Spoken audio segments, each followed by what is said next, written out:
নমস্কার। আজ আপনাদের একটি কবিতা আবৃত্তি করে শোনাই।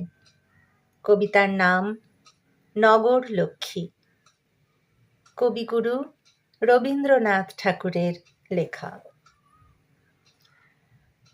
দুর্ভিক্ষ শ্রাবস্তিপুরে যবে জাগিয়া উঠিল হা হা রবে, বুদ্ধ নিজ ভক্তগণে শুধালেন জনে জনে।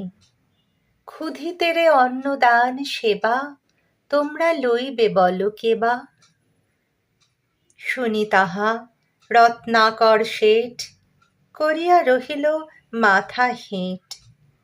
কহিল সে কর জুরি, ক্ষুধার্থ বিশাল পুরী, এর ক্ষুধা মিটাইব আমি, এমন ক্ষমতা নাই স্বামী। কহিল সামন্ত জয় সেন, যে আদেশ প্রভু করিছেন, তাহা লইতাম শিরে, যদি মোর বুক চিরে রক্ত দিলে হতো কোনো কাজ। মোর ঘরে অন্ন কোথা আজ।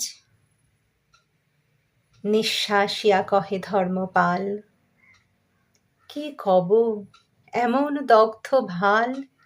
আমার সোনার ক্ষেত শুষিছে অজন্মা প্রেত, রাজকর যোগানো কঠিন, হয়েছি অক্ষম দীনহীন।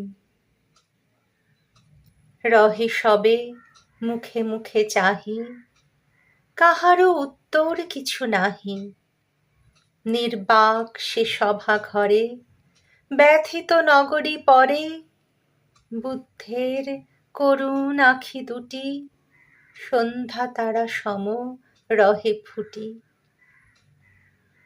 তখন উঠিল ধীরে ধীরে, রক্ত ভাল লাজ নম্র শিরে, অনাথ পিণ্ডদ সুতা, বেদনায় অশ্রুপ্লুতা। বুদ্ধের চরণ রেণু লয়ে, মধু কণ্ঠে কহিল বিনয়ে, ভিক্ষুণীর অধম সুপ্রিয়া, তব আজ্ঞা লইল বহিয়া। কাঁদে যারা খাদ্যহারা, আমার সন্তান তারা, নগরীরে অন্ন বিলাবার, আমি আজি লইলাম ভার। বিস্ময় মানিল সবে শুনি, ভিক্ষুকন্যা তুমি যে ভিক্ষুণী, কোন অহংকারে মাতি লইলে মস্তক পাতি এহেন কঠিন গুরু কাজ। কি আছে তোমার কহ আজ। কহিল সে নমি সবা কাছে, শুধু এই ভিক্ষা পাত্র আছে।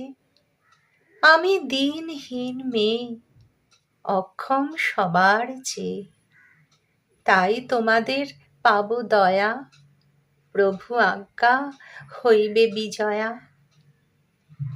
আমার ভাণ্ডার আছে ভরে, তোমা সবাকার ঘরে ঘরে, তোমরা চাহিলে সবে এ পাত্র অক্ষয় হবে। ভিক্ষা অন্নে বাঁচাব বসুধা, মিটাইব দুর্ভিক্ষের ক্ষুধা। নমস্কার।